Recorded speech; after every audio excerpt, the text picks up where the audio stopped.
నమస్కారం, welcome to I dream. నేను విచిత. ప్రస్తుతం మనతో పాటు ఉన్నారు oncology surgeon doctor Mohan Vamsi గారు.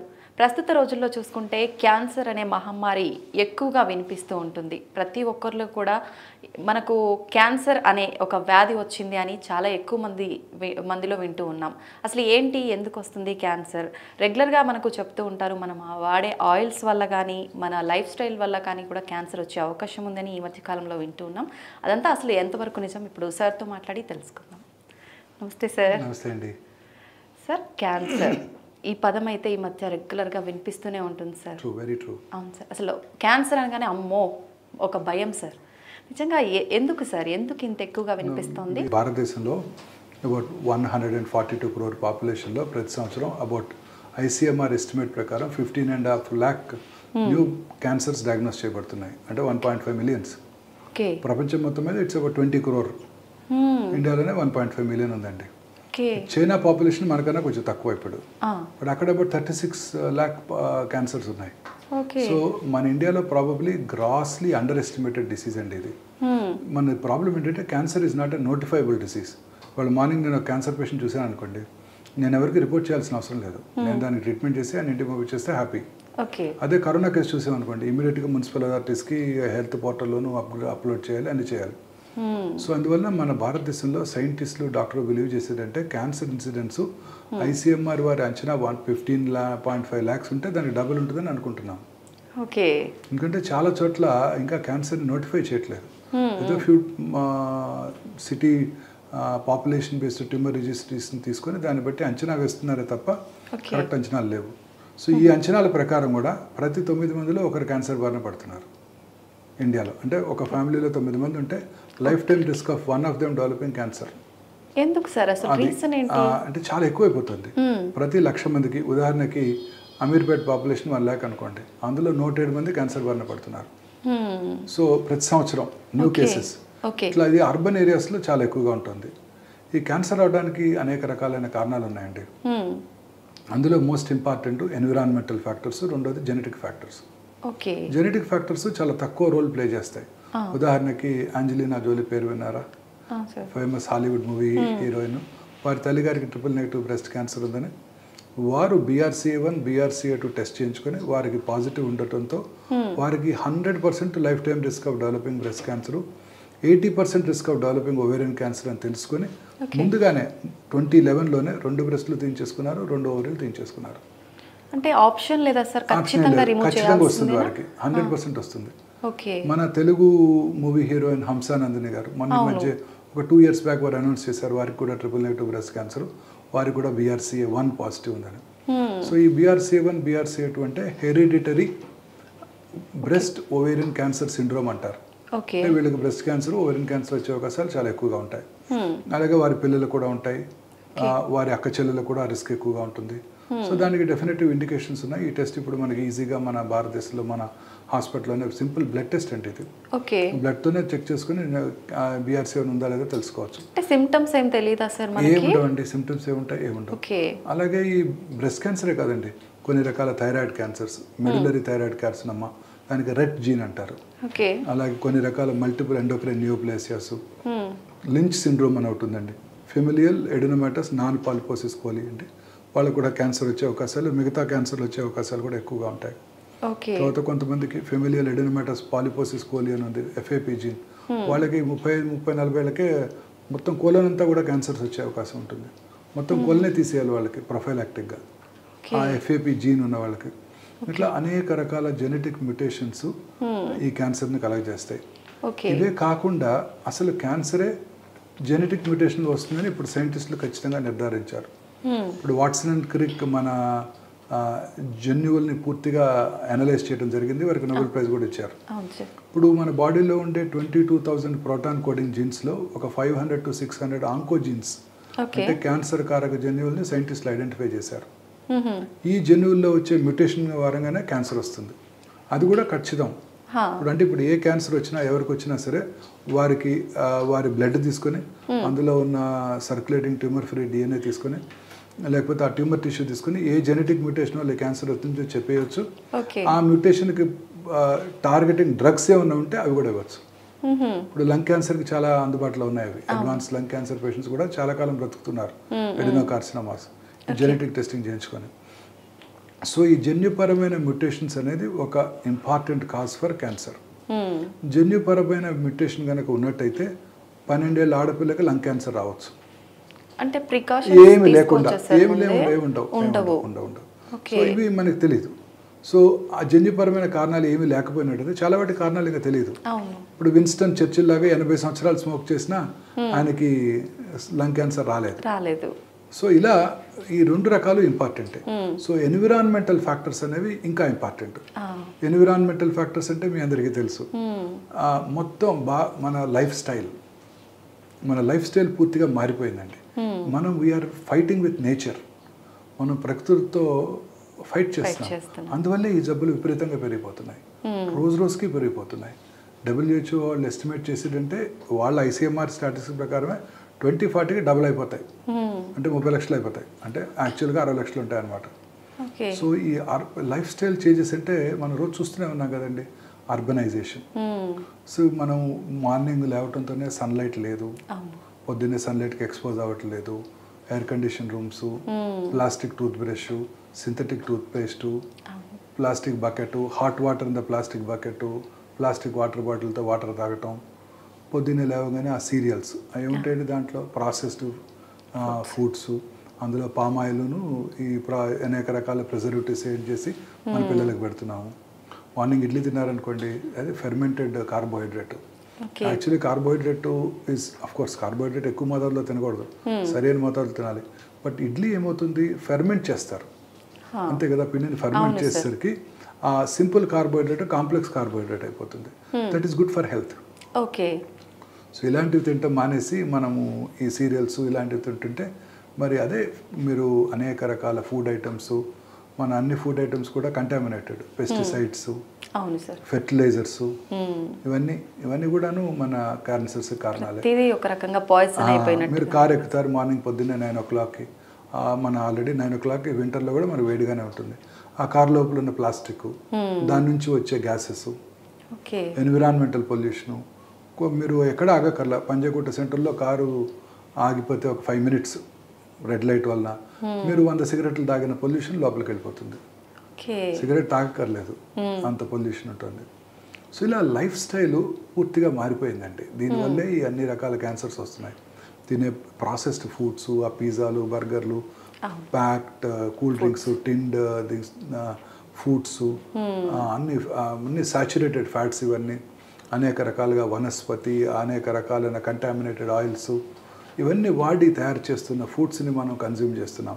హై కార్బోహైడ్రేట్స్, బిస్కెట్స్ అంటే ఏంటండి, చాలా హై హీట్లో ఆ కార్బోహైడ్రేట్ని పౌడర్ చేయటం, జస్ట్ మనకి పిండి పదార్థం రావటం. సో ఇవన్నీ కూడాను క్యాన్సర్ కారణాలండి. ఇవే కాకుండా నా మోస్ట్ ఇంపార్టెంట్ ఏంటంటే మన చేంజ్. ఇప్పుడేంటి, పగలు మనం పని చేసుకొని రాత్రి నిద్రపోవాలి కదా.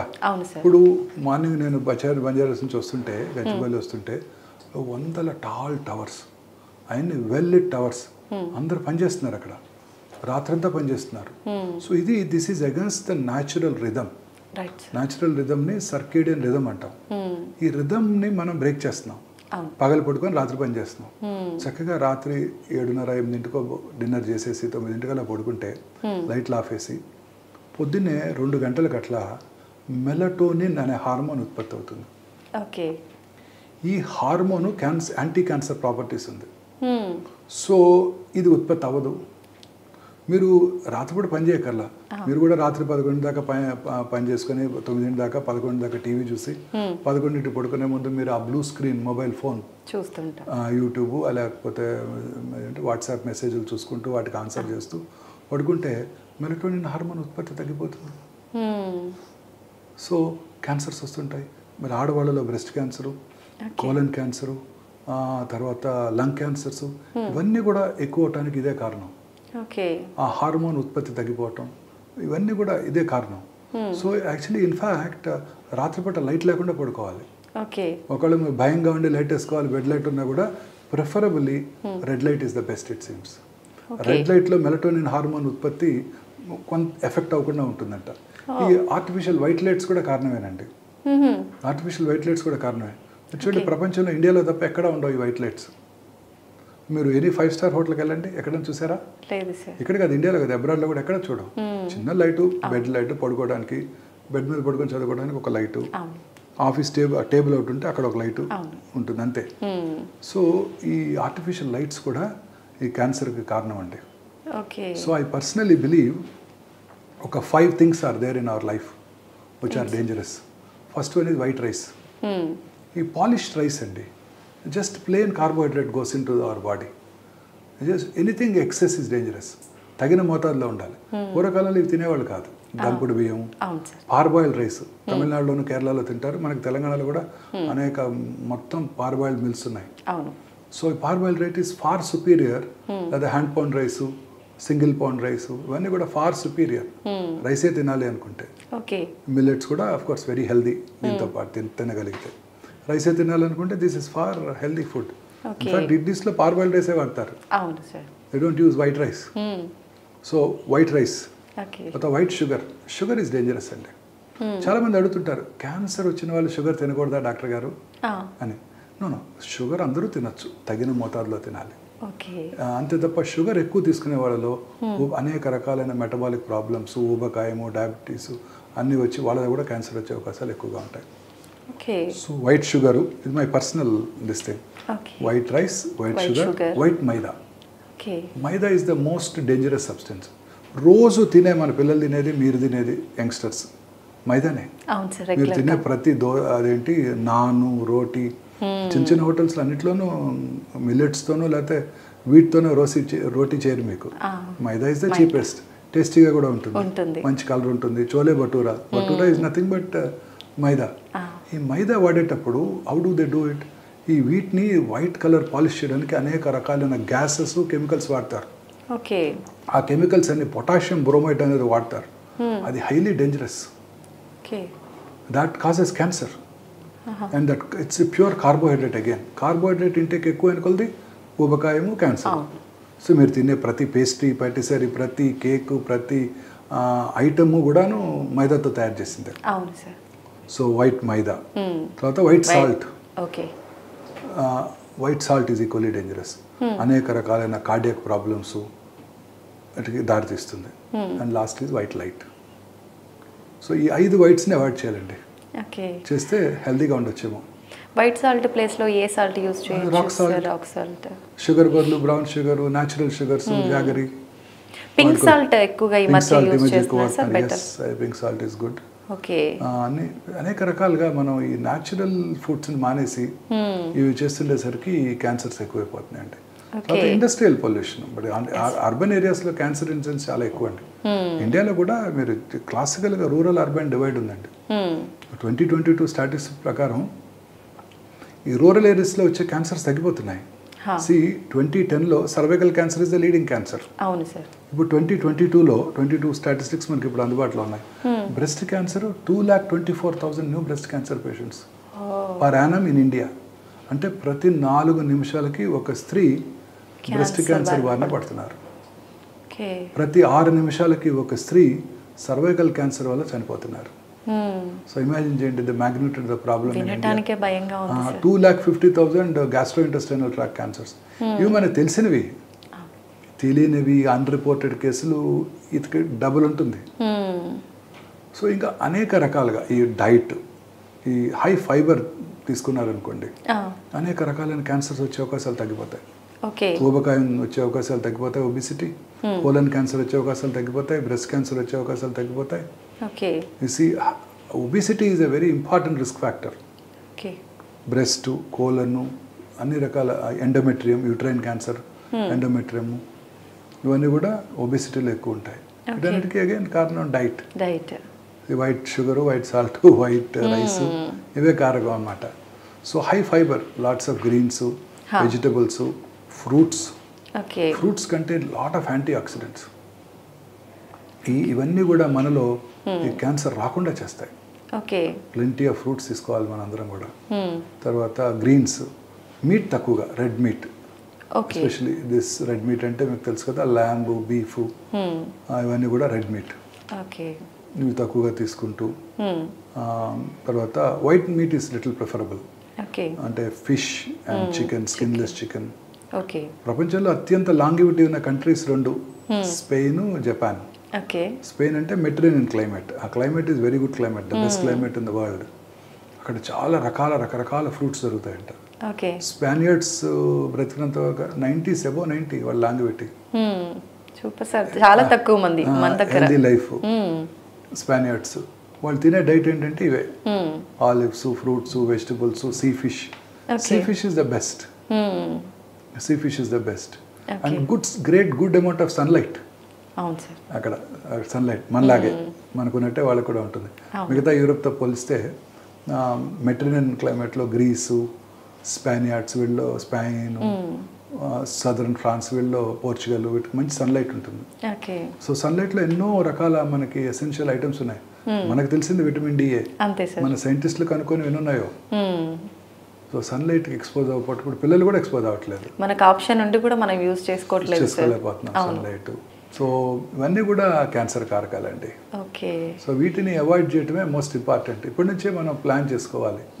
మన పిల్లలకి బాటిల్స్లో వాటర్ ఇవ్వకుండా చేసుకోవటం. ఇప్పుడు వేడి కాఫీ మీరు ప్లాస్టిక్ కప్లో తాగారనుకోండి, అనేక టాక్సిన్స్ ఆ కప్లోంచి కాఫీకి వచ్చేస్తాయి. Micro oven, it's quite harmful. Teflon coated this non stick pans చాలా పాపులర్ ఒకప్పుడు. ఆయిల్ లేకుండా దోశ వేసుకోవచ్చు అని చెప్పి చాలా మంది వాడేవాళ్ళు. They are quite dangerous. ఏం యూజ్ చేయాలి సార్? న్యాచురల్ మన ప్యాన్స్ ఉంటాయి, ఓల్డెన్ డేస్ లో అవి. ఈ టెఫ్లాన్ కోటెడ్ ప్యాన్స్ అన్ని కూడా చాలా డేంజరస్ అండి. నాకు కూడా తెలియదు చాలా కాలం వరకు. ఆయిల్ లేకుండా తినొచ్చు, బాగుంటుంది. ఆయిల్ హెల్త్ కి అంత మంచిది కాదు కాబట్టి ఇది ఆయిల్ తర్వాత అనేక రకాల ఈ రిఫైన్డ్ ఆయిల్స్ మీద కూడా చాలా ఉన్నాయి. మన ఈ మధ్య I went meet cardiologist. So ఆయన చెప్తున్నారు ఈ రిఫైన్డ్ ఆయిల్స్ కన్నా మన ఓన్ వేరుశెనగ నూనె, గానుగలో చేసిన కొబ్బరి నూనె ఫార్ బెటరు. సో ఈ రిఫైన్డ్ ఆయిల్స్లో ఈ పాలీ అన్సాచురేటెడ్ ఫ్యాటీ యాసిడ్స్ కలిపి చేస్తున్నారు, కానీ they are not that natural oils are far superior హెల్త్గా అని చెప్తున్నారు ఆయన కూడా. అయితే సార్ రిపీటెడ్గా ఒకటే ఆయిల్ కంటిన్యూగా వాడటం వల్ల కూడా definite cancer. Very correct question అడిగారు. అది ఇప్పుడు రోజు అక్కడ పెడతారు మిర్చి బజ్జీ, పొద్దున్న ఆయిల్ పోస్తాడు, దాంట్లోనే వేస్తూ ఉంటాడు. సాయంకాలం మనం వెళ్ళి అక్కడ నుంచొని 100 మంది కార్లు మరి ఆపి కూర్చొని తింటుంటారు. 100% కార్సినోజెనిక్ అండి. Reused oils are 100% carcinogenic. 100%. ఒక రకంగా మన లైఫ్ స్టైల్ వల్ల మనమే కొన్ని తెచ్చుకుంటున్నాం కదా. అనేక రకాలు. ఒక టాబ్లెట్ ఇవ్వగానే ఫస్ట్ మామూలు టాబ్లెట్, దీనికి సైడ్ ఎఫెక్ట్స్ ఏంటి డాక్టర్ గారు అని అడుగుతా. అవును, అక్కడికి వెళ్ళి చక్కగా ఆనందంగా కూర్చొని ఆ డర్టీ హ్యాండ్స్తో ఆ రీయూజ్డ్ ఆయిల్స్ లో వేసే బజ్జీల్ని ఆనందంగా ఒక క్వశ్చన్ అడగకుండా డబ్బులు ఇచ్చి మరీ తినొస్తున్నాం. అంతే, అవి టెంప్ట్ చేస్తుంటాయి సార్, తిను అన్నట్టు. అడగంగానే ముందు టాబ్లెట్ కానీ సైడ్ ఎఫెక్ట్స్ ఏంటి డాక్టర్ గారు, అవును సర్జరీ చేయగానే కాంప్లికేషన్స్ ఏమైనా ఉన్నాయా డాక్టర్ గారు అని అడుగుతుంటారు. శుభం బాలకం అంటే సర్జరీ చేయగానే ఫస్ట్ క్వశ్చన్ అదే, కాంప్లికేషన్స్ ఏమైనా ఉన్నాయండి. ఫుడ్ అనగానే ఫుడ్ హెల్త్ కి మంచిది అనే కాన్షియస్ లోనే ఉంటారు కాబట్టి రావు సార్ క్వశ్చన్స్. ఏ హోటల్ కైనా వెళ్ళండి మేడం, ఎవరన్నా మంచి ఆయిల్ వాడతారా? మేబీ 5-star హోటల్లో కూడా I don't think they will use any of this natural oils. Food కూడా మనం రీహీట్ చేసుకొని తినటం వల్ల వచ్చే అవకాశం ఉంటుందా సార్? రీహీట్ చేస్తే క్యాన్సర్ ఏనండి తప్పనిసరిగా. తప్పనిసరిగా అవన్నీ క్యాన్సర్ కాదు. ఏ హోటల్ కన్నా వెళ్ళండి మేడం, కాన్ ట్రస్ట్. అన్ని రోటీలన్నీ మైదాతో చేసినవే, స్వీట్స్ అన్ని మైదాతో చేసినవే, అంతా వైట్ రైసే, ప్లెంటీ ఆఫ్ ఆయిల్, కలర్స్. నేనే కదా మనం తమిళనాడులో పీచు మిఠాయి బ్యాన్ చేశారు, అక్కడ తమిళ్లో పంజి మిఠాయి అంటారు, కాటన్ క్యాండీ. దాంట్లో వేసే అన్ని కెమికల్స్ కూడా డేంజరస్ అండి. రోడమిన్ బి అని ఉంది కదా, అది టెక్స్టైల్ ఇండస్ట్రీలోను, తర్వాత కలరింగ్ ఏజెంట్స్లోను, డై ఇండస్ట్రీస్లోను వాటిలో వాడతారనమాట. అందులో చాలా రకరకాల ఆక్సిడేటివ్ రాడికల్స్ ఉంటాయండి, అవి క్యాన్సర్కి దారితీస్తాయి. చిన్నప్పుడే పిల్లలకి అవన్నీ ఇచ్చామనుకోండి, సో వాళ్ళ టెండర్ ఆర్గన్స్ ఎఫెక్ట్ అయిపోతాయి. సో ఆ కలరింగ్ ఏజెంట్స్, ఇప్పుడు మీరు ఏం తిన్నా మీరు ఆర్డర్ చేయండి స్విగ్గీలోనో జొమాటోలోనో, చికెన్ 65 వెజిటబుల్ 65 ఏదో చైనీస్ డిష్, అన్ని కలరింగ్ ఏజెంట్స్, బ్రైట్ చక్కటి కలర్లో వస్తాయి. They're all definitely carcinogenic. Ajinomoto Chinese డిషెస్లో వాడే అన్ని కార్సినోజెనిక్. వాడే ఆయిల్స్ ఏముంటాయండి? Reused oils, palm oil, vanaspati, they're all hydrogenated oils, they are very dangerous. So healthy food అనేది మీకు బయట దొరకడం అనేది ఇంపాసిబుల్, కష్టం. అవును. You can only eat some curd. Curd కూడా భయంగానే ఉంటుంది, ఆక్సిటోసిన్తో ఇండ్యూస్ చేసి వచ్చిన మిల్క్ అవి. అవును సార్.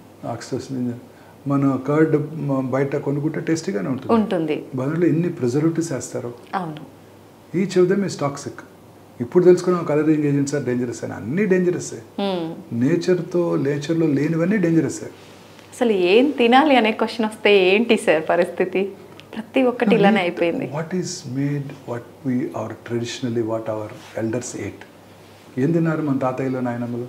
ఇంట్లో చేస్తే దంపుడు బియ్యం తిన్నారు, పెరట్లో ఉన్న కూరగాయలు కొనుక్కు తిన్నారు, ఆకుకూరలు తిన్నారు. రీయూజ్డ్ ఆయిల్స్ ఏమి లేవు. ఆ టైంలో గానుగలో ఉన్న కొబ్బరి నూనె, లేకపోతే అప్పుడు వేరుశనగ నూనె, పల్లి నూనె వెరీ పాపులర్ మనకి సౌత్ ఇండియాలో. కోర్స్ కేరళలో కొబ్బరి నూనె. సో న్యాచురల్గా వాళ్ళ ఇంట్లో వండుకునేవారు. అప్పుడు రెఫ్రిజిరేటర్లు ఉండేవి కావు, మైక్రోవేవ్ ఓవెన్లు ఉండేవి కావు. ఏ రోజు పండింది ఆ రోజు తినేయటం, పారేయటం, మళ్ళీ చేసుకోవటం, తింటాం. రిపీటెడ్ ఇదేమి ఉండేది కాదు, ఇలాంటి ఐటమ్స్ ఏ ఉండేవి కావు. సన్లైట్కి ఎక్స్పోజ్ అయ్యేవారు, చక్కగా పని చేసుకునేవాళ్ళు, ఫిజికల్ ఎక్సర్సైజ్ లేకపోతే కోలన్ క్యాన్సర్ వచ్చే అవకాశాలు, బ్రెస్ట్ క్యాన్సర్ వచ్చే అవకాశాలు, ఓవేరియన్ క్యాన్సర్ వచ్చే అవకాశాలు, యూట్రైన్ బాడీ క్యాన్సర్స్ వచ్చే అవకాశాలు ఎక్కువైపోతాయి. సో ఇవన్నీ తింటూ regular exercise is very important. ఆ రోజుల్లో వాళ్ళకి పనే ఎక్సర్సైజ్. ఇప్పుడు మనకు పని లేదు కాబట్టి మనం సైకిలింగ్ తొక్కటం, కేబీఆర్లో వాక్ చేయడం, ఇవన్నీ మనకు వర్క్ ఉన్నా ఎంతసేపు హాయిగా కూర్చొని చేసుకునే వర్క్ సార్, బిందాస్ గా. అంతే కదా సార్. ప్రొఫెషనల్స్ వాళ్ళంతా ఏముందండి, పగలంతా పడుకుంటారు, సాయంకాలం పార్టీ చేసుకుంటారు, నైట్ వర్క్ వెళ్తారు, ఆర్టిఫిషియల్ లైట్స్ బాడీకి అలసటలేదు, ఫుడ్ ఆర్డర్ చేస్తారు ఫోన్లో, చేసుకునే ఓపిక లేదు. అంతే సార్. అది ఇద్దరు పని చేస్తున్నారు, పిల్లలు కూడా అదే ఫుడ్ అలవాటు చేస్తున్నారు, రాత్రి పూట టీవీ చూస్తున్నారు, లేకపోతే లైట్లో పని చేస్తున్నారు, మొబైల్ స్క్రీన్స్ తో ఆడుకుంటున్నారు పిల్లలు కూడా. Very dangerous. ఎక్కువ మొబైల్ ఫోన్ వాడితే కూడా డెఫినెట్ గా పెరోటిడ్ క్యాన్సర్స్ వచ్చే అవకాశాలు ఎక్కువ. ఎస్పెషల్లీ కొత్తవి కాదు, పాతవి GSM-2 అని ఉండేవి చూడండి, వాటితో వచ్చే రేడియేషన్ డోస్ చాలా ఎక్కువ పెరోటిడ్ క్యాన్సర్ వాడిన చోట. సో రికమెండేషన్స్ ఏంటంటే పిల్లలకు మొబైల్ ఫోన్ ఇవ్వద్దు. వీలైనంత వరకు మీరు కూడా ల్యాండ్లైనే వాడుకోండి, అవసరమైన వరకు మొబైల్ ఫోన్ వాడుకోండి. బ్రెయిన్ ట్యూమర్స్ వచ్చే అవకాశాలు ఎక్కువ. GSM-2 మొబైల్స్తో రేడియేషన్ డోస్ చాలా ఎక్కువ. ఆ రోజుల్లో 9246 నెంబర్ ఉండేది ఒక 10 years బ్యాక్. GSM-2 మొబైల్స్, వాటిలో రేడియేషన్ డోస్ చాలా ఎక్కువ. ఇప్పుడు కూడా మీరు బ్యాటరీ అయిపోయే టైంలో వాడుతున్నా కూడా రేడియేషన్ డోస్ ఎక్కువగానే ఉంటుంది. కొత్త ఫోన్స్లో తక్కువ radiation exposure. But whatever said and done, everything is dangerous. Everything is dangerous. ఏదైనా అతిగా అవసరం లేదు. Anything. Synthetic clothes కానివ్వండి, న్యాచురల్ లైట్స్ కానీ, ఎవ్రీథింగ్ మనకి అన్ని కూడా dangerous. Food items, anything. Lack of exercise చాలా ఇంపార్టెంట్. ఈ మోడర్న్ వరల్డ్లో అంతా ఇంకా పిల్లలు ఎక్కువ ఎక్స్పోజ్ అవుతున్నారు. మా జనరేషను, ఐఎమ్ 59, మా జనరేషన్లో మా చిన్నప్పుడు ఏం లేవు మాకు లక్కీగా. So we were not exposed. We didn't have a refrigerator home. Nobody had microwave in that time. Mom used to cook. Never had a hotel food. స్విగ్గీలు, జొమాటోలు లేవు ఆర్డర్ చేయడానికి. సో ప్రజెంట్ జనరేషన్కి this is going to explode. Next 20-30 years to come వీళ్ళకి, ఇప్పుడు యంగ్స్టర్స్కి it's going to be a problem. This is going to be the major problem. Non-communicable diseases. See, we have conquered cholera, we have conquered tuberculosis. Heart attack ni conquer చేసాము, coronary stent వేసుకుంటున్నాము, అన్ని check చేసుకుంటున్నాము, కరోనాని canker చేసాము. ఇంకా మిగిలింది ఏంటండి? Cancer. వయసు పెరిగే కొలది క్యాన్సర్ వచ్చే అవకాశాలు ఎక్కువ పోతాయి. ఏజ్ నుంచి ఎక్కువ వచ్చే ఛాన్సెస్ ఉంటుంది. ఏజ్ పెరిగే కొలది మేడం, ఏజ్ పెరిగే కొలది. ఇప్పుడు లాంగివిటీ ఎంత, ఇండియాకి ఇండిపెండెన్స్ వచ్చినప్పుడు 37 years యావరేజ్ లైఫ్ టైం. ఇప్పుడు 71. సో వయసు పెరిగే కొలది ఇవే వస్తున్నాయి. ఇప్పుడు 80 years ఏజ్ ఉన్న స్త్రీలు జూబ్లీ హిల్స్లో 100 మంది ఉన్నారనుకోండి, అందులో 10 మందికి బ్రెస్ట్ క్యాన్సర్ ఉంటుంది. 90 years ఏజ్ ఉన్న వయసు ఉన్న స్త్రీలు జూబ్లీ హిల్స్లో 100 మంది ఉన్నారనుకోండి, 16 మందికి బ్రెస్ట్ క్యాన్సర్ ఉంటుంది. సో వయసు పెరిగే కొలది క్యాన్సర్ వచ్చే అవకాశాలు ఎక్కువగా ఉంటాయి. అన్ని క్యాన్సర్స్, మగవాళ్ళలో ప్రాస్టేట్ క్యాన్సర్, బ్లాడర్ క్యాన్సర్, అన్ని క్యాన్సర్స్ కూడా వయసు పెరిగే కొలది వస్తాయి. ఇప్పుడు ట్యూమర్లు వచ్చినప్పుడు వచ్చిన ప్రతి ట్యూమర్ క్యాన్సర్గా మారే అవకాశం ఉంటుందా సార్? ట్యూమరు అంటే 2 ఉంటాయండి, benign and non cancerous, malignant అంటాం. మ్యాలిగ్నెంట్ అంటే క్యాన్సర్. ట్యూమర్ అంటే మన భాషలో తెలుగులో చెప్పాలంటే గడ్డ. రకరకాల గడ్డలు వస్తుంటాయి. బ్రెస్ట్లో మామూలు గడ్డలు వస్తాయి, క్యాన్సర్ గడ్డలు వస్తాయి. కొన్ని మామూలు గడ్డలు క్యాన్సర్గా మారవచ్చు. ఉదాహరణకి థైరాయిడ్లో లంప్ ఉంటుంది, లెఫ్ట్ అన్ట్రీటెడ్ అది క్యాన్సర్గా మారచ్చు. చాలా మంది అంటారు నాకు చాలా కాలంగా ఉందండి, 30 ఏళ్ళుగా ఉంది, నాకేం హాని చేయలేదు. ఎస్, 30 ఏళ్ళుగా ఉంది, 30 ఏళ్ళతో అది క్యాన్సర్గానే మారుతుంది. ఏది ఉంచుకోకూడదు మన బాడీలో. పెరోటిడ్లో బెనైన్ ట్యూమర్ ఉంటుంది, సర్జన్ దగ్గరికి వెళ్తారు. చాలామంది సర్జన్స్ కూడా చిన్న ట్యూమరే కదా, అక్కడ ఒక ఇంపార్టెంట్ నర్వ్ ఉంటుంది, అది దాన్ని డ్యామేజ్ చేస్తాము, ఏం చేయట్లేదుగా ఉంచుకోండి అంటారు. It turns into malignancy. Ordinary innocuous fibroadenoma బ్రెస్ట్లో ఉందనుకోండి, ఫైబ్రాయిడినోమా పేరు విని ఉంటారు కదా, చిన్నపిల్లల్లో వస్తుంటుంది, టీన్స్లో వస్తుంటుంది. Left untreated life time risk of developing into cancer, అంటే క్యాన్సర్ అయ్యే అవకాశాలు 2%. సో ఏది మనం ఉంచుకోకూడదు. 30 ఏళ్ళు దాటిన ఒక ఏ స్త్రీ కూడా బ్రెస్ట్లో లంప్ ఉంచుకోకూడదు అన్లెస్ ప్రూవెన్ అదర్వైజ్. అలాగే పుట్టుమచ్చలు ఒకటి చాలా ఇంపార్టెంట్ వార్నింగ్ సిగ్నల్. ఏంటంటే అవి కలర్ మారుతున్నా, సైజ్ ర్యాపిడ్గా పెరుగుతున్నా, అల్సరేట్ పుండు పడుతున్నా, ఫ్లేక్స్ అంటే పొరలుగా స్కిన్ ఊడిపోతున్నా, అలాగా బ్లీడింగ్ అని అయినా పుట్టుమచ్చలు అవి క్యాన్సర్గా మారుతున్నాయని సంకేతం అన్నమాట. ఎక్కడైనా సరే ఇలాంటి కేసెస్ చాలా కామన్గా చూస్తామండి. మెల్లమ్మ ఇస్ క్వైట్ కామన్. నేను వినటం ఫస్ట్ టైం సౌత్ ఇండియాలో పుట్టుమచ్చల్లో క్యాన్సర్స్ చాలా కామన్ అండి. చాలా చిన్నవి ఉంటాయి. ఏలు నెయిల్ కింద చిన్న డాట్ ఉంటుంది, బ్రెయిన్కి వెళ్ళిపోద్ది. వెరీ కామన్, కాళ్ళలో వస్తుంటాయి. సో ఇవి కూడా ఎనీ మార్పు, మనలో వచ్చే ప్రతి మార్పుని అశ్రద్ధ చేయకూడదండి. నోట్లో పుండు కానివ్వండి, మానని పుండు, పెయిన్లెస్, అలాగే whitish patch, reddish patch, white red మిళితమైన ప్యాచెస్, ఎరుపు తెలుపు మిళితమైన ప్యాచెస్, ఎరిథ్రోప్లేకియా, లూకోప్లేకియా, ఎరిథ్రోప్లేకియా, ఇవన్నీ కూడా క్యాన్సర్ వస్తాయి, మారుతాయి. అంటే అందులో 20% క్యాన్సర్ ఉండొచ్చు.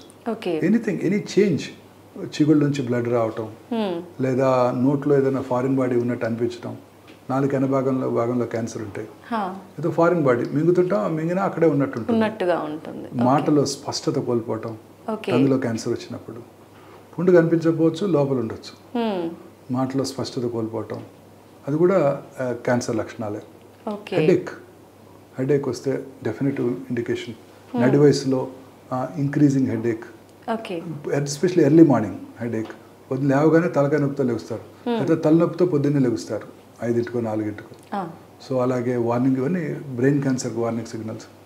ఇలా మన శరీరంలో వచ్చే ఎటువంటి మార్పుని, మలమూత్ర విసర్జన అలవాట్లో మార్పు రావటం, ఫుడ్ తీసుకోవడంలో ఇబ్బందిగా ఉండటం, కొంచెం ఫుడ్ తీసుకోగానే పొట్ట ఫుల్ అయినట్టు ఉండటం, బ్లీడింగ్ ఫ్రమ్ ఎనీవేర్, మోషన్లో బ్లడ్ పట్టడం, యూరిన్లో బ్లడ్ పట్టడం, నిప్పుల నుంచి బ్లడ్ డిశ్చార్జ్ రావటం, ఇంటర్మెన్స్ట్రల్ బ్లీడింగ్ అంటే పీరియడ్స్ కాని టైంలో బ్లడ్ రావటం, పోస్ట్ కాయిటల్ బ్లీడింగు, ఇలా అనేక రకాలుగా బ్లీడింగ్ ఎక్కడొచ్చినా సరే అశ్రద్ధ చేయకూడదు. అయితే క్యాన్సర్ వచ్చినప్పుడు స్పెసిఫిక్గా ఏదైనా పార్ట్లో వచ్చినప్పుడు ఆ పార్ట్ని రిమూవ్ చేయడము, అక్కడ ఏదైనా ట్యూమర్ లాగా వచ్చినప్పుడు అది రిమూవ్ చేయడం అలా చేస్తుంటారు కదా సార్, అలా రిమూవ్ చేసిన తర్వాత ఆ ప్లేస్లో మళ్ళీ వచ్చే ఛాన్స్ ఉండదంటారా? ఎస్, తప్పకుండా అండి. క్యాన్సర్ అనేది అంత సింపుల్ కాదు. క్యాన్సర్ అంటే ఏమిటి? మన శరీరంలో ఉన్న కోట్లాది కణాల్లో ఏదో ఒక కణం అప్రతీతంగా పెరిగిపోవడానికి క్యాన్సర్ అంటాం. అది కంట్లో రావచ్చు, స్కాల్ప్ మీద రావచ్చు, బ్రెయిన్లో రావచ్చు, ఎక్కడైనా రావచ్చు. క్యాన్సర్ యొక్క మెయిన్ ప్రాబ్లం ఏంటంటేనండి, అది చుట్టుపక్కల ఉన్న నార్మల్ కణజాలంలోకి చొచ్చుకొని పోతుంది. క్యాన్సర్ అంటే గ్రీక్ భాషలో పీత అని అర్థం. సో మనం క్రాబ్ తింటుంటారు మన వాళ్ళు, నాన్ వెజ్ తినేవాళ్ళు. క్రాబ్ తినామంటే గ్రీక్ దేశంలో క్యాన్సర్ తినామని అడగాలన్నమాట వాళ్ళు. క్యాన్సర్ అంటే పీత అని అర్థం అండి. సో పీతలాగా ఆ కాళ్ళు అలా చొచ్చుకొని పోతుంటాయి నార్మల్ టిష్యూస్లోకి. చిన్నప్పుడు చదువుకున్నాం సెల్లు, యాటమ్ అంటే ఎంత స్మాల్గా ఉంటుంది. ఆ కణాలు రక్తనాళాల ద్వారా, లింఫ్ నాళాల ద్వారా శరీరంలో ఇతర భాగాలకు పాకిపోతాయి. అది క్యాన్సర్తో మెయిన్ ప్రాబ్లం. అందుకే ఓల్డెన్ డేస్లో క్యాన్సర్ వచ్చినప్పుడు ఈ కాన్సెప్ట్ తెలియనప్పుడు, అంటే 1920 తర్వాతే ఈ కాన్సెప్ట్ సైంటిస్టులకు తెలిసాయి. అంతకుముందు సర్జరీ చేశారనుకోండి బ్రెస్ట్కి, బ్రెస్ట్ తీస్తారు, మళ్ళీ తిరిగి వచ్చేది లంగ్లోనో లివర్లోనో. సో అందరికీ ఒక అపోహ ఉండేది, కత్తి పెడితే క్యాన్సర్ పెరిగిపోతుంది, అది అపోహ. అదేంటంటే ఈ నాలెడ్జ్ లేనప్పుడు, క్యాన్సర్ యొక్క బయోలాజికల్ బిహేవియర్ తెలియనప్పుడు ఈ అపోహ ఉండింది. మనందరికీ తెలుసు క్యాన్సర్ కత్తి పెట్టినా పెట్టకపోయినా పెరిగిపోతూనే ఉంటుంది. క్యాన్సర్ని ఎర్లీ స్టేజ్లో తీయాల్సి, మీరు అడిగారే తీస్తే మళ్ళీ వస్తుందా అని. క్యాన్సర్ని తీయటానికి గైడ్ లైన్స్ ఉన్నాయి. ఎప్పుడు తీయాలి, ఏ సైజులో ఉన్నప్పుడు తీయాలి. ఉదాహరణకు బ్రెస్ట్ ట్యూమర్ పెద్దగా ఉంది, 5 సెంటీమీటర్లు ఉంది, తీసేయండి డాక్టర్ గారు, మొత్తం బ్రెస్ట్ తీసేయండి డాక్టర్ గారు అంటుంటారు. తీయకూడదు. అది పెద్దదిగా ఉంటే ముందుగా కీమోథెరపీ ఇచ్చి డౌన్ సైజ్ చేయాలి. నిన్న ఒక డాక్టర్ గారు వచ్చారు నా దగ్గరికి, స్పెషలిస్ట్ డాక్టర్ గారు. వారికి ట్రిపుల్-నెగటివ్ బ్రెస్ట్ క్యాన్సర్ ఉంది. చిన్న లంపే, నాకు తీసేయండి బ్రెస్ట్, ఆ గడ్డ తీసేయండి, చంకలో ఉన్న గ్లాండ్స్ తీసేయండి, సెంటర్నల్ లోడ్ చేయండి అని అడుగుతాను. తీయకూడదు. ట్రిపుల్-నెగటివ్ బ్రెస్ట్ క్యాన్సర్కి ఇప్పుడు ముందుగా కీమోథెరపీ అలాగే ఇమ్యూనోథెరపీ ఇచ్చి తగ్గించి ఆ తర్వాత ఆపరేషన్ చేయాలి. డెఫినెటివ్ గైడ్లైన్స్ ఉన్నాయి. రెక్టల్ క్యాన్సర్ అతి ఎర్లీ స్టేజ్లో వస్తే తప్ప T2 అంటే కొంచెం మజిల్లోకి వెళ్ళినా కూడా ముందుగా రేడియేషన్ కీమోథెరపీ ఇచ్చి సర్జరీ చేస్తే రిజల్ట్స్ ఫార్ సుపీరియర్. స్ప్రెడ్ అవ్వకుండా ఉండే ఛాన్సెస్ తగ్గుతాయా సార్? సర్వైవల్ పెరిగిపోతుంది. సైంటిస్టులు ఇప్పుడు అన్ని స్టడీ చేశారు. ఇలా ముందు సర్జరీ చేస్తే ఎంతకాలం సర్వైవ్ అయ్యారు, రేడియేషన్ కీమో ఇచ్చి ఎంతకాలం సర్వైవ్ అయ్యారు, అవన్నీ చేసి మనకు చక్కగా గైడ్లైన్స్ ఇచ్చారు. ఇప్పుడు NCCN 2024 గైడ్లైన్స్ ఉన్నాయి. ట్రిపుల్-నెగటివ్ బ్రెస్ట్ క్యాన్సర్ అయితే సర్జరీ చేయొద్దు, HER2 రిసెప్టార్ పాజిటివ్ ఉంటే సర్జరీ చేయొద్దు, కీమోథెరపీ టార్గెటెడ్ థెరపీ ముందు ఇచ్చి తగ్గించి చేయండి. Oesophageal cancer however early it is, దానికి ఒక క్లినికల్ ట్రయల్ ఉంది. ఆ క్లినికల్ ట్రయల్లో ఏంటంటే ముందుగా కీమో రేడియేషన్ ఇచ్చి తర్వాత 4 to 6 weeks తర్వాత సర్జరీ చేస్తే క్యూర్ అయ్యే అవకాశాలు ఎక్కువ ఉంటాయి. దాన్ని క్రాస్ క్లినికల్ ట్రయల్ అంటారు. టోటల్ క్యూర్ ఉంటుందా సార్? టోటల్ క్యూర్ అవుతాయి ఎర్లీ స్టేజెస్లో. అంటే 100 చెప్పలేము, ఏ క్యాన్సర్ కూడా గుడ్ ఛాన్స్ అర్లీగా గుర్తిస్తే. సో అందుకని ఇప్పుడు క్యాన్సర్కి గైడ్లైన్స్ ఉన్నాయి, మనం అవి ఫాలో అయిపోవాలి. ట్యూమర్ ఉంది తీసేయండి అనకూడదు. ఓవేరియన్ క్యాన్సర్ అర్లీ స్టేజ్లో ఉంటే సర్జరీ చేస్తాం, లేట్ స్టేజ్లో ఉంటే కీమోథెరపీ ఇచ్చి తగ్గించి అప్పుడు ఆపరేషన్ చేస్తాం. అట్లా అన్నిటికీ గైడ్లైన్స్ ఉన్నాయి. 2+2 అంటే 4 అమెరికాలో అయినా, ఇండియాలో అయినా, ఆఫ్రికాలో అయినా. అట్లనే క్యాన్సర్ కూడా అంతే. ఈ గైడ్లైన్స్ ఫాలో అయిపోతే వీఆర్ సేఫ్. సో అంతే తప్ప ప్రతి క్యాన్సర్ పేషెంట్ని సర్జరీ చేసేయాలి ముందు. చాలా మంది అడుగుతుంటారు, డాక్టర్ గారు ఇవాళ క్యాన్సర్ డయాగ్నోస్ చేశారు రేపు తీసేస్తారంటే. నో, ముందు చెక్ చేసుకోవాలి ఆపరేషన్ చేసే స్టేజ్లో ఉందా లేదా, ఎస్పెషలీ బ్రెస్ట్ క్యాన్సర్. ఇవన్నీ చూసుకొని ట్రిపుల్-నెగటివ్ అయితే ముందు కీమోథెరపీ ఇమ్యూనోథెరపీ ఇచ్చి తగ్గించి, లేదా ఓన్లీ కీమోథెరపీ ఇచ్చి తగ్గించి అప్పుడు సర్జరీ చేయాలి. సో అన్నిటికీ కూడా గైడ్లైన్స్ ఉన్నాయి. ఇప్పుడు ఆ గైడ్లైన్స్ ఫాలో అయిపోవాలన్నమాట. ఫాలో అయిపోతే we're safe. Order of treatment కూడా ముందు సర్జరీ చేయాలా, లేకపోతే కీమో రేడియేషన్ ఇచ్చి సర్జరీ చేయాలా, అయిపోయిన తర్వాత అడ్జువెంట్ ట్రీట్మెంట్ ఎవరికి చేయాలి, పోస్ట్ ఆపరేటివ్ పెథాలజీ రిపోర్ట్ని బట్టి treatment is defined and designed. అలా చేస్తే మంచి రిజల్ట్స్ ఉంటాయి, ఆప్టిమల్ రిజల్ట్స్ ఉంటాయి. కానీ ఒకటి మాత్రం ఏంటంటే క్యాన్సర్లో మా ఒక సీనియర్ సర్జన్ చెప్పారు, the unpredictable biological behaviour of the tumour makes the most predictable treatment unpredictable.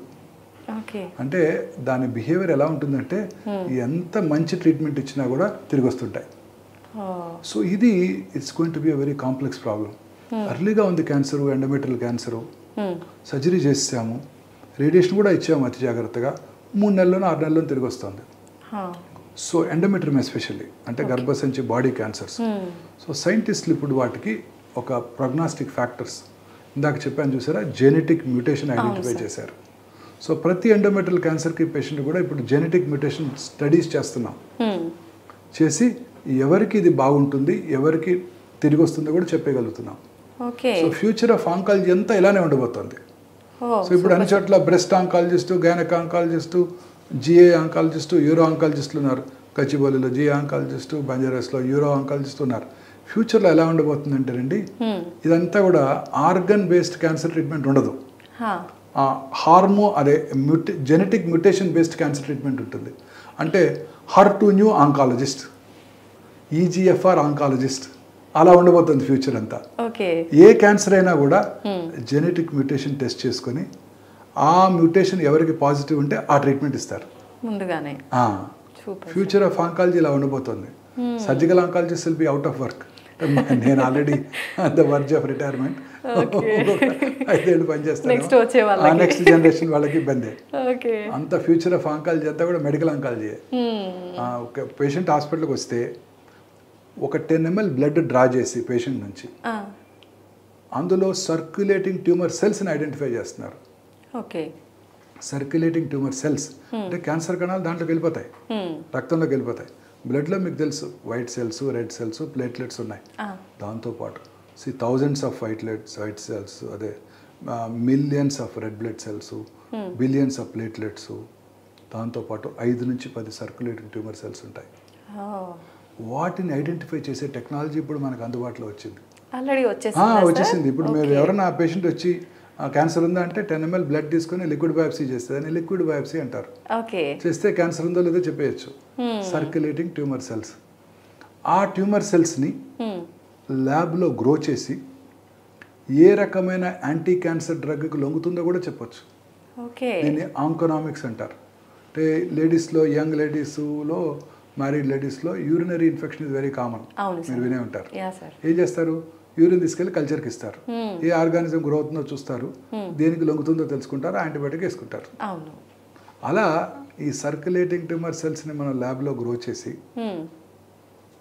దేనికి లొంగుతుందో, యాంటీ క్యాన్సర్ డ్రగ్కి దేనికి లొంగుతుందో కూడా చెప్పే టైం వచ్చేసింది. ఇప్పుడు టెక్నాలజీ చాలా మారిపోయింది. అలాగే అదే బ్లడ్లో ఇందాక నేను చెప్పాను సర్క్యులేటింగ్ ట్యూమర్ ఫ్రీ డిఎన్ఏ ఉంటుంది. ఆ ట్యూమర్ ఫ్రీ డిఎన్ఏని తీసుకొని NGS నెక్స్ట్ జనరేషన్ సీక్వెన్సింగ్ చేసి ఏ జెనెటిక్ మ్యూటేషన్ వల్ల క్యాన్సర్ వచ్చిందో తెలుసుకొని దాన్ని టార్గెట్ చేసే మ్యూటేషన్, టార్గెట్ చేసే డ్రగ్, దాన్ని డ్రగబుల్ మ్యూటేషన్ అంటారు. ఆ డ్రగ్ కూడా ఇస్తే క్యాన్సర్కి యూజ్ చేసేయచ్చు. అంటే బయాప్సీ కూడా చేయాల్సిన అవసరం లేదు సర్జన్కి. ఫ్యూచర్లో ల్యాబ్లో సిస్టర్, ఓపీలో సిస్టర్, ఆంకాలజిస్ట్ ఆఫీస్లో సిస్టర్ డ్రా చేసేసి బ్లడ్ పంపించేస్తే మనకి 4 రోజుల్లో తెలిసిపోతుంది క్యాన్సర్ ఉందా, ఏ మ్యూటేషన్ వల్ల క్యాన్సర్ ఉంది, దేనికి లొంగుతుందో కూడా చెప్పేయచ్చు. పోనీలేండి సరే, అంటే డాక్టర్లకి పని లేకపోయినా ఒక రకంగా బెనిఫిట్ ఉంది కాబట్టి. బట్ ప్రజెంట్ ప్రాబ్లం ఏంటంటేనండి, దీస్ ఆర్ ప్రొహిబిటివ్లీ ఎక్స్పెన్సివ్. ఇవన్నీ పేటెంటెడ్ టెక్నాలజీస్. ఇప్పుడు ఆ ఇమ్యూనోథెరపీ అన్నాను ఇందాక, ట్రిపుల్ నెగటివ్కి 3 వారాలకి 4 లక్షల రూపాయలు. ఈ ఆంకోనామిక్స్ టెస్టింగ్ అని చెప్పాను, ట్యూమర్ని గ్రో చేసి ల్యాబ్లో ఎంత అవుతుంది, 3.5 లక్షల రూపాయలు. NGS టెస్టింగ్ ఫౌండేషన్ 1 3.5 లక్షల రూపాయలు. The problem is they are all patented technologies. So వాటిని ఇంటలెక్చువల్ ప్రాపర్టీ రైట్స్ని మనం రెస్పెక్ట్ చేయాలి. We have to respect intellectual property rights. దానివల్ల మనకి ఇవన్నీ ప్రొహిబిటివ్లీ ఎక్స్పెన్సివ్. ఇప్పుడు అన్నీ కూడా ఎక్స్పెన్సివ్ అండి. ఇప్పుడు రేడియేషన్ మెషిన్, రేడియేషన్ డెలివరీ చేసే మెషిన్ ఇండియాలో తయారవ్వట్లేదు. ఎక్కడ ఒకటేదో కంపెనీ ట్రై చేస్తుంది, సక్సెస్ గా అవుతున్నారు, ఒక్కటే కొన్నారు ఇండియాలో దాన్ని ఇప్పటికీ. సో ఇవన్నీ ఇంపోర్ట్ చేసుకుంటున్నాం. ఇండియన్ కస్టమ్స్ ఎంతండి, 31%. అంటే ₹1,00,00,000 పెట్టి మెషిన్ తెప్పిస్తే 31 లక్షలు ట్యాక్స్ కట్టాలి. మెషిన్ 30 కోట్లు 40 కోట్లు ఉంటుంది, ట్యాక్స్ ఎంత అవుతుంది చూడండి. ఇవన్నీ పేషెంట్స్ మీదే పడతాయి కదా భారం. ఇండియాలో తయారవని టెక్నాలజీస్ కన్నా ఎగ్జిబిషన్ ఇవ్వాలి కదా. ఓకే, మేక్ ఇన్ ఇండియా చేద్దాం, ఇండియాలో ఉన్న వాటికి ఇద్దాము, మరి ఇండియాలో తయారు చేయని వాటికి పేషెంట్స్కి ఇవి అవసరం కదా. ప్రతి పెట్టెంఆర్ అనే మెషిన్ ఇన్స్టాల్ చేసాం, డిజిటల్ పెట్టెంఆర్. 31 crores మెషిన్, దానికి మళ్ళీ 31% ట్యాక్స్. వాటికి యాన్యువల్ మెయింటెనెన్స్ కాంట్రాక్టే ₹1,00,00,000 ఉంటుంది. Annual maintenance contract. మనం ఏం చేయడానికి కూడా మన ఇండియాలో ఏం తయారవవు కదా. మెడిసిన్స్ కూడా అంతేనండి. Immunotherapy, monoclonal antibodies are prohibitively expensive. Generics అంటారు, వాళ్ళు వాడతారా జెనరిక్స్? మన్మోహన్ సింగ్ గారు రోజు మాట్లాడేవారు జెనరిక్ మెడిసిన్సే వాడుకోండి అని పార్లమెంట్లో. మరి వారికి ఇండియన్ కలాం స్టెంట్ వేశారా? వేయించుకోలేదు. ఇంపోర్టెడ్ స్టెంటే వేయించుకున్నారు. చెప్పడానికే బాగుంటాయి కదా సార్. ఫారిన్ సూట్సే వేసుకుంటారు మన ప్రధానమంత్రులు అందరూ కూడా. అంతే. ఇండియన్ సూట్స్ ఎవరైనా వేసుకుంటారా? వేసుకోరు. కాస్ట్లీవే నచ్చుతాయి కదా సార్, కంఫర్ట్గా ఉంటాయి, నచ్చుతాయి. అంతే. సో అన్నీ చాలా ఎక్స్పెన్సివ్ అండి. Treatment is expensive. బిఫోరే అంటే క్యాన్సర్ రాకుండా ఉండాలి అంటే టెస్ట్లు ఏమైనా చేయించుకొని నాకు వచ్చింది రాలేదు కన్ఫర్మ్ చేసుకోవాలి అని అంటే ఏ టెస్ట్ చేయించుకుంటే సరిపోతుంది? దట్స్ వెరీ ఇంపార్టెంట్ అండి. ఇప్పుడు హార్ట్లో కార్డియాక్, నేనున్నాను, నాకు 15 క్రాస్ అయిపోయాయి, అవి వస్తాయి. వెళ్ళి కార్డియాలజిస్ట్ ఆఫీస్కి వెళ్ళి పొద్దున్నే ఫాస్టింగ్లో లిపిడ్ ప్రొఫైలు, అవసరమైతే ఒక ECG, ట్రెడ్మిల్, ఈకోకార్డియోగ్రామ్ వేసుకుంటే నాకు ఎంతవరకు ప్రాబ్లం ఉందో తెలిసిపోతుంది. హార్ట్ అటాక్ వచ్చే అవకాశాలు ఎంత ఉన్నాయో తెలుస్తాయి. దాన్ని వెంటనే కంట్రోల్ చేసుకోవడానికి వారి సూచనల మేరకు డైట్ అడాప్ట్ చేసుకోవటం, మెడిసిన్స్, స్టాటిన్స్, అలాగే ఈకోస్ప్రిన్, యాంటీప్లేట్లెట్ ఏజెంట్సే వాడుకుంటాం, అయిపోతుంది. క్యాన్సర్కి అలా లేదండి. ఇవాళ టెస్ట్ చేయించుకున్నారు, మీకు క్యాన్సర్ లేదని చెప్పాను, 3 రోజుల తర్వాత గ్యాస్ట్రిక్ క్యాన్సర్ కనపడవచ్చు. అంత ఫాస్ట్ అని కాదు, there is no way we can find out. Okay, screening అని ఉంది మనకి ఇప్పుడు.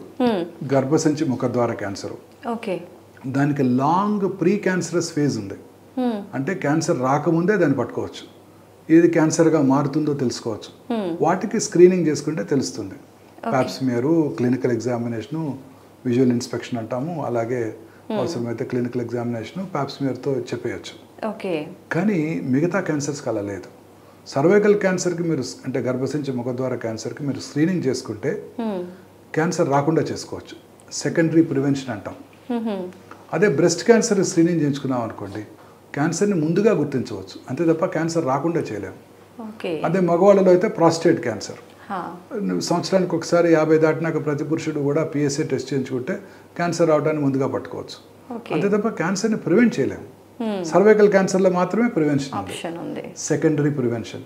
సర్వైకల్ క్యాన్సర్లో వెరీ ఇంపార్టెంట్ ప్రైమరీ ప్రివెన్షన్ కూడా ఉంది. అంటే ఈ cervical cancer human papillomatous virus infection వల్ల వస్తుంది. ఆ పాపిల్లోమాటస్ వైరస్ని మనం ప్రివెంట్ చేయడానికి వ్యాక్సిన్ కనుక వేయించుకున్నట్టయితే మన ఆడపిల్లలందరికీ 10-12 ఏళ్ల కల్లా వాళ్ళకి క్యాన్సర్ రాకుండా చేసుకోవచ్చు. సర్వైకల్ క్యాన్సర్ అది ప్రైమరీ ప్రివెన్షన్. సెకండరీ ప్రివెన్షన్ ఈ స్క్రీనింగ్.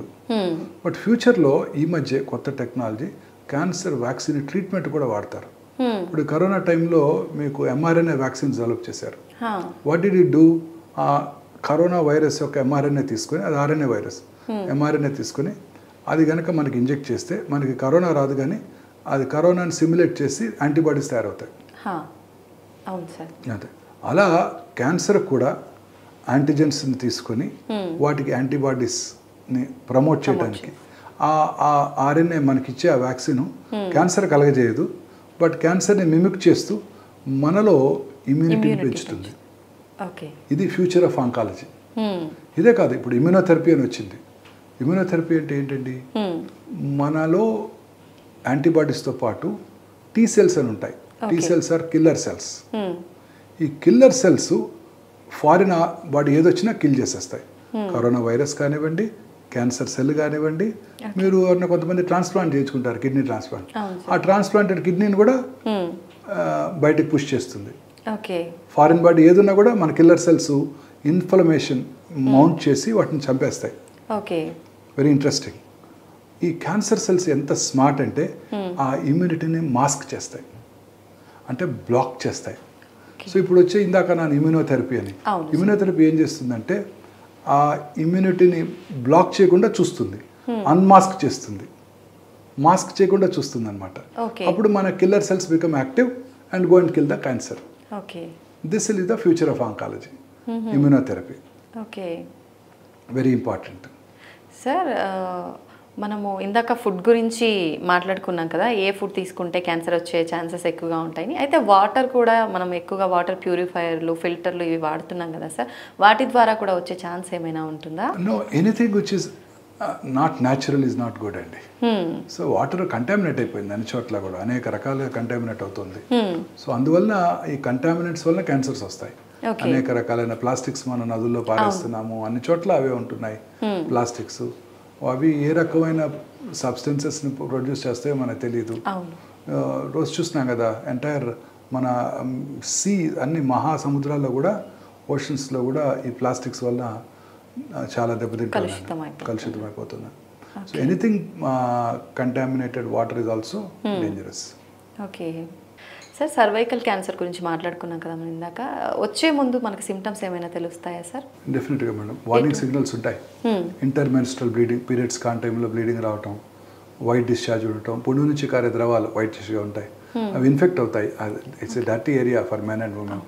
ఇన్ఫెక్ట్ అయినప్పుడు స్మెల్తో, అంటే అల్సర్ ఎప్పుడు ఇన్ఫెక్ట్ అవుతుంది, స్మెల్తో కూడిన డిశ్చార్జ్ రావటము, ఎల్లోయిష్ డిశ్చార్జ్ రావటము, దాంట్లో కొంచెం బ్లడీ డిశ్చార్జ్ రావటము, పోస్ట్ కాయిటల్ బ్లీడింగ్, భర్తతో చేరిన తర్వాత బ్లీడింగ్ అవటం, తర్వాత లో grade abdominal pain, lower abdominal pain, back pain, ఇవన్నీ ఉంటుంటాయండి బాగా అడ్వాన్స్ స్టేజెస్లో.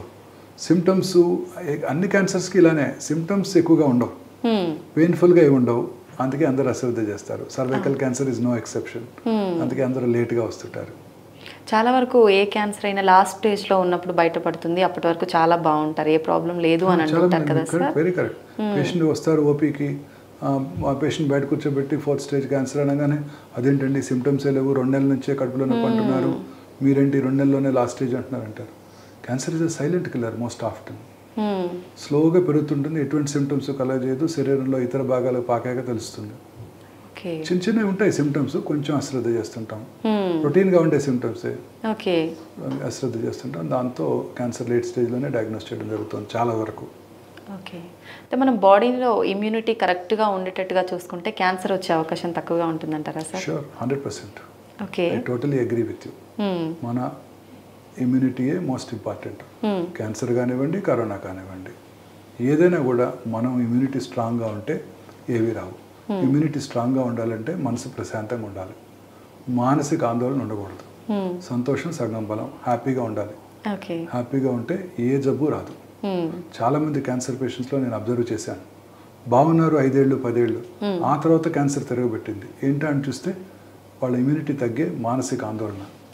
ఒకళ్ళ కొడుకు కూతురు డివోర్సు, ఒకళ్ళకేమో హస్బెండ్ చనిపోవటం, ఒకళ్ళకి ఇంకేదో మేజర్ లాస్, ఫినాన్షియల్ లాస్, వాటిలో మానసిక ఆందోళన నుండి అప్పటి వరకు తిరగబెట్టని 10 ఏళ్ళైనా తిరగబెట్టని క్యాన్సర్ 10 ఏళ్ళ తర్వాత తిరగబెడుతుంది.